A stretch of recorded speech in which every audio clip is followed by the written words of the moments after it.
Hi, folks. My name is Chuck Mott, and I am a therapist, um, and who has been doing this for a while. And I wanted to talk today about depression, but mostly I want to talk about the skills of distracting. And what is distraction is basically like in the moment. If you're having a lot of anxiety, if you're having depressive thoughts, and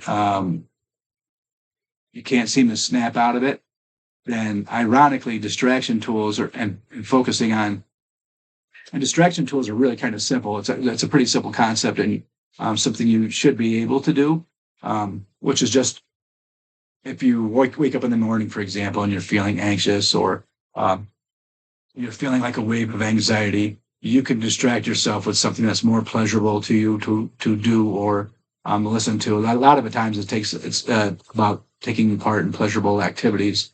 You know, you might like to exercise, maybe you like to watch TV, and the comedy is going to watching a comedy. If you're home and have the luxury to do that, is going to be better than sitting there focusing on your anxiety. So there is a place for distraction tools, and I would welcome you to go ahead and do that. Find something that's incompatible, what a lot of therapists would call, or DBT therapists in particular would call opposite action. You're doing something completely incompatible. With you feeling anxious. Yeah, that's that's what I've got here for you. There is a place for using distraction techniques in the moment when you're trying to cope with your depression or anxiety thoughts, or even further than that, a panic attack. Panic attacks, and I think anxiety in general. The worst thing you can do is try to force them to go away. Not going to happen.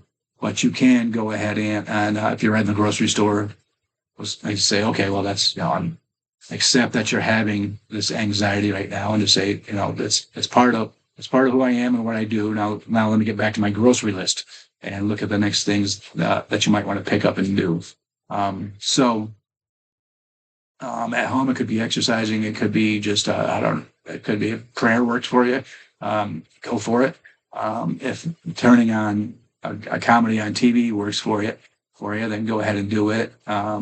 Or reaching out and talking to somebody, getting on the phone with a friend, or not even necessarily making that conversation about your anxiety so much as just trying to find something to do that is not anxiety provoking or feeding into your anxiety. So distraction techniques are definitely definitely a thing. That's a whole module in dialectical behavior therapy. But more often than not, it boils down to replacing just kind of focusing on your anxiety. Even if you're not focusing on your anxiety, or it's just there, it's better to go ahead and do something that you like to do to help cope with it in the moment.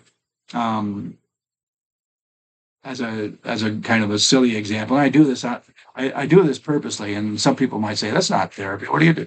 But if I know one of my clients likes movies, right? And then they'll be talking to me. It's like, oh man, I've been anxious all day, and just like it. It's like, yeah, well, you can use your skills, use their other distraction skills. By the way, what movie did you watch?